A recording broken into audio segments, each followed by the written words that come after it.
Hello fellow YouTubers, this is DVD Collector 1986 here with another video. I'm going to do two things in this video. First, it's going to be a collection update, and at the end of the video I'm going to give my hopes for the future of the Halloween franchise. But first, let's go ahead and get into the collection update. First, we have The Last Castle, really good movie with James Gandolfini and Robert Redford. Underrated, underappreciated character piece, character study of a movie. I would rate this very, very highly. It's in my top 5 Robert Redford films, and I never hear anybody talk about it. It just kind of got swept under the rug, and it's a 20-year-old movie. So, very, very good movie. First time on Blu-ray also. I'll have to let y'all know on my next video what the transfer looks like, because it's not a 4K movie. It's just regular Blu-ray. However, it does say on the back that this movie, this Blu-ray was mastered from a brand new 4K master that was supervised by the director. So hopefully it looks really good. Next, this is a Shout Select 2-disc collector's edition of Explorers with Ethan Hawke and River Phoenix from 1985. I always enjoyed this movie, and I had the DVD for years, and finally Shout Factory released this on Blu-ray, so I had to pick it up. I didn't even know that there was actually there's two versions of the movie on here. There's the home video release and the theatrical cut. I don't know what the differences are, so I'll have to check that out. Here's another new release, Sun, with Eddie Manichek, and she was in Halloween 2018, and she's going to be in Halloween Kills, which is coming out this October. Got delayed a year, but it's finally coming out. But she's a great actress, and this movie is really, really good. There's not a lot of horror movies that really scare me anymore. Most of them nowadays are just cheap jump scares and CGI. I'm more old-fashioned when it comes to horror. I like slow burn, creepy atmosphere, eerie music, stuff from the 70s and 80s. I like John Carpenter movies, stuff like that. Even though this is modern, it's very, very well done, and it's kind of like an updated Omen, kind of, if you've seen the Omen movie. A lot of similarities, but still very good, and one of the better recent horror films to come out. And not too many people are talking about that one either. This had been on my list for a while. Dead Calm. It's kind of horror movie-ish, but it's got Sam Neill, Nicole Kidman, and Billy Zane. And this came out in 1989, and I always remember liking this movie, even from the first time that I saw it. And so I had to get it.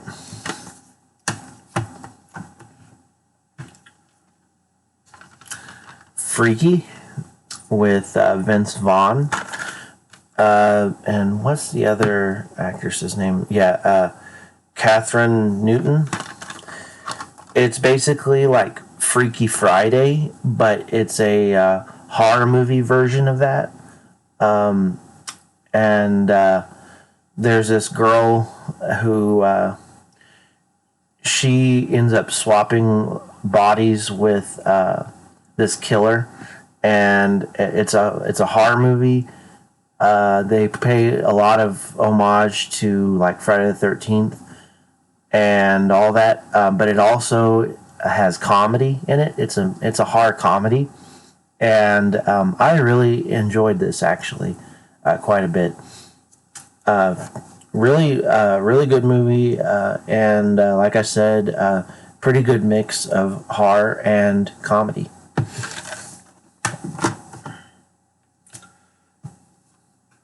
Now, this one, speaking of old fashioned, creepy atmosphere, old school style horror, movies about like possession, you know, scary stuff, like in the vein, not as good as The Exorcist, but kind of in the vein of that kind of movie.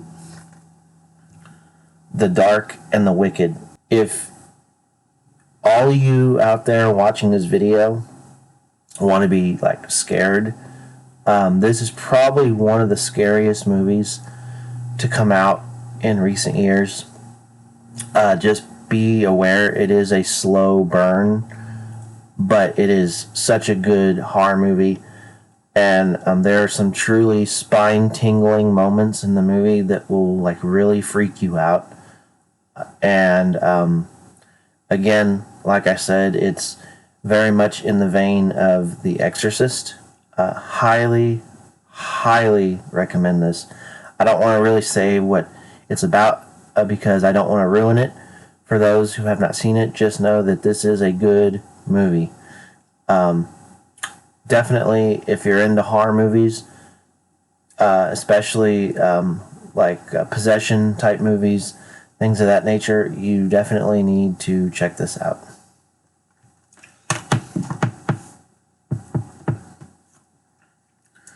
Next, The Outpost on Blu-ray. I hear this is also getting a 4K release. It may already be out, but I went ahead and picked it up on Blu-ray. The Blu-ray came out sooner. That's why I picked it up first instead of the 4K. But this is based on a true story about an outpost that was overran, and how the soldiers defending this outpost, how they basically survived and held the position.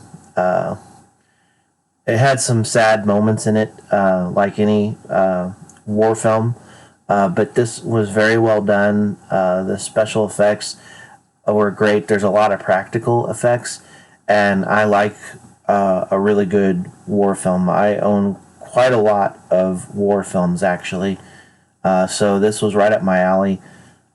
Really enjoyed the movie. Great story, really good acting, and I believe Clint Eastwood's son is in this movie. Scott Eastwood. Yeah, matter of fact, his is the first name listed right here. So, if you like war films, definitely give this one a watch. I think you'll find this one to be pretty good. Really good war films are few and far between these days.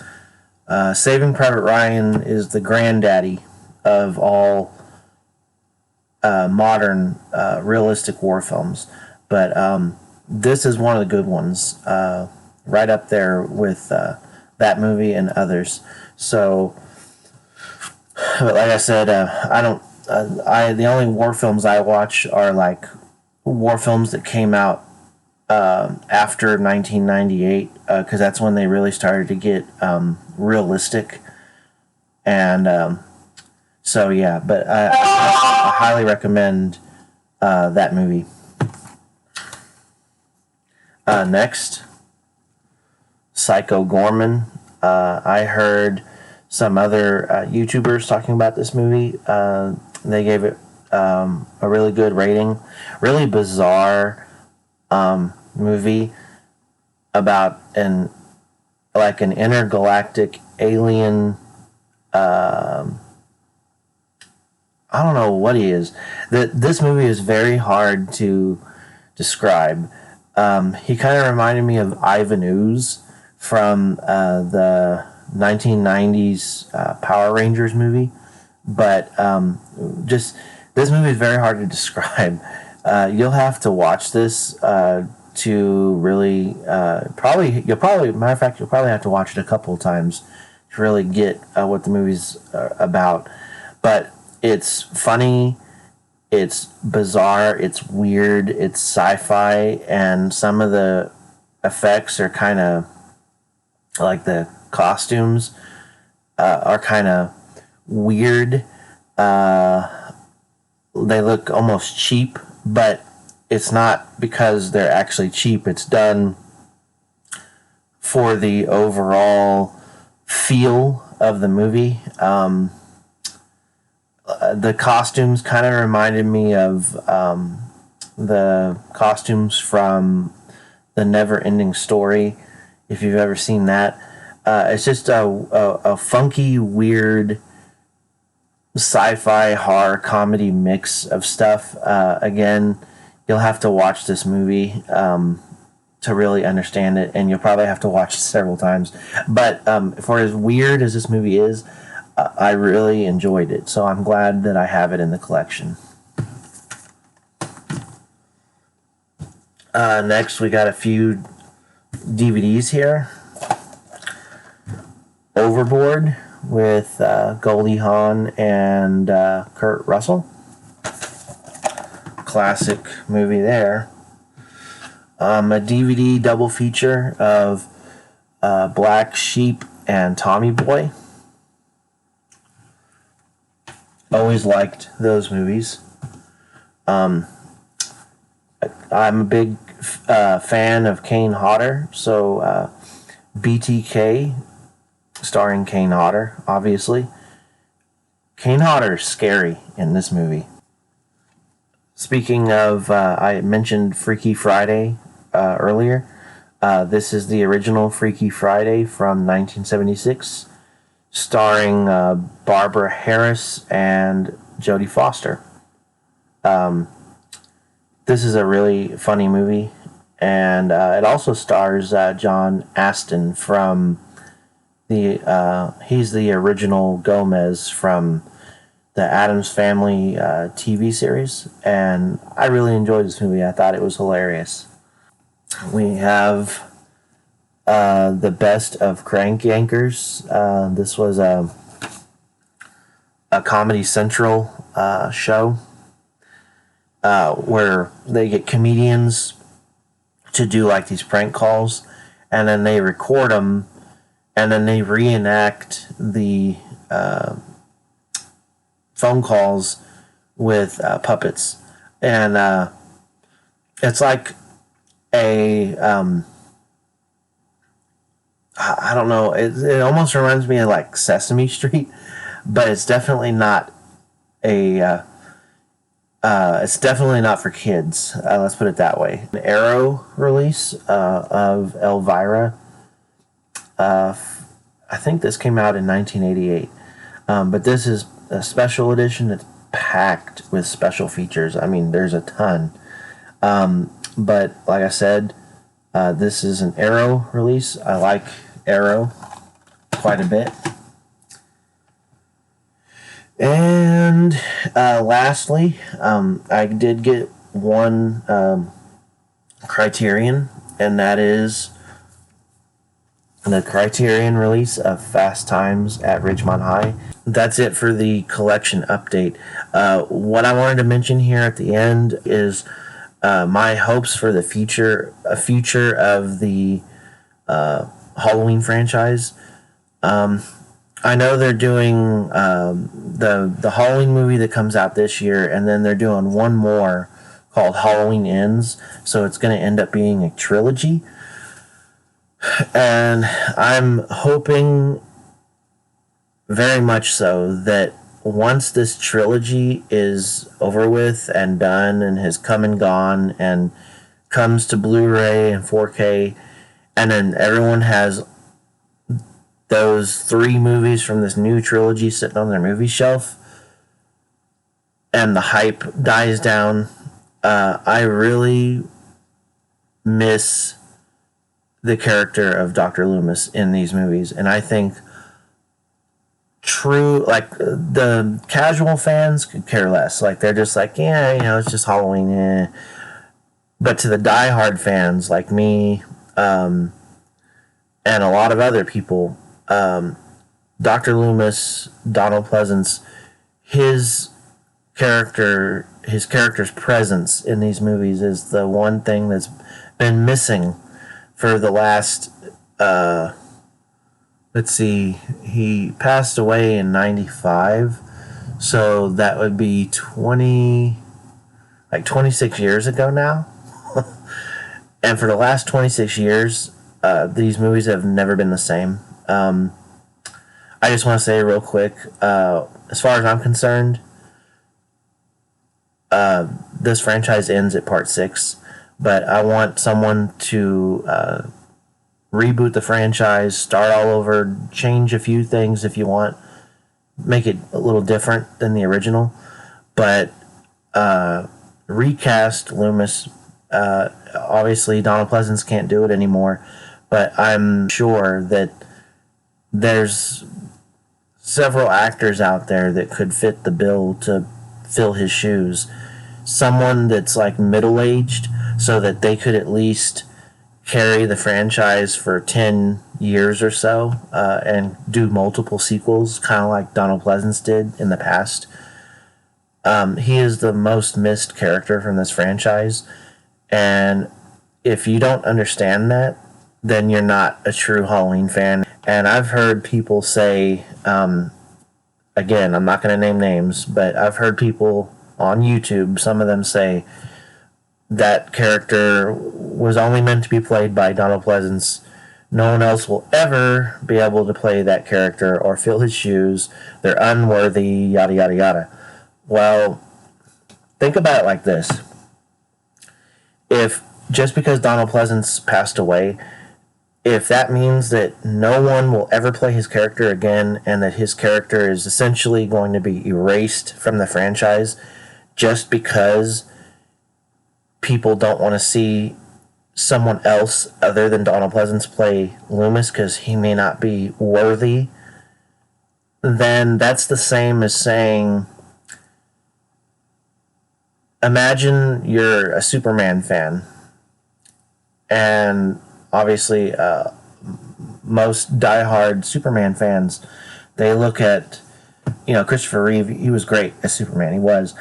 Would you rather have someone else step in and they reboot the franchise and someone else play Superman? Or would you rather the studio says, Christopher Reeve passed away, you're never going to see another Superman movie as long as you live. It's done. Imagine if they had never, ever rebooted Superman ever again. That would kind of be bad because Superman fans like seeing Superman movies, and just because one actor is not available or able to play the role anymore doesn't mean that movies should not get made for that character anymore.